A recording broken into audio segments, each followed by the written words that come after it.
কালী নদী। আমরা আদি কৈলাসের ট্যুরে সব জায়গাতেই দেখেছি কালী নদীকে। কালী নদী নেপাল ভারত সীমান্ত দিয়ে প্রবাহিত, সেই কালী নদীর সোর্স সেটা।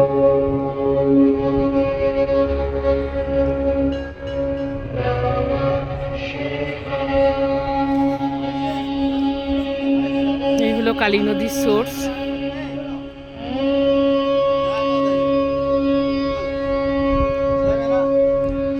এখানে মন্দির, মন্দিরে যে পুরোহিত তিনিও একজন ফৌজি।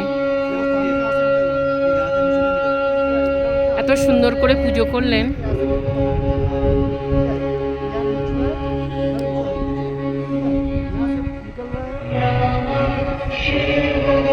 আমার কাছে কোনো দক্ষিণা দেওয়ার মতন কোনো পয়সা ছিল না, আমি ব্যাগ আনিনি।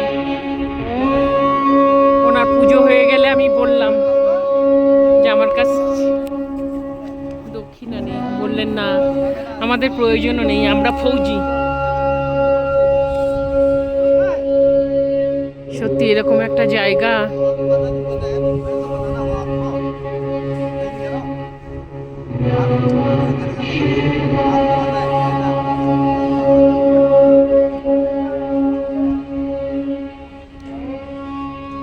দেখা গেছে সমস্ত দুর্গম পাহাড়ি অঞ্চলে মিলে ফৌজিদের একটা মন্দির থাকে।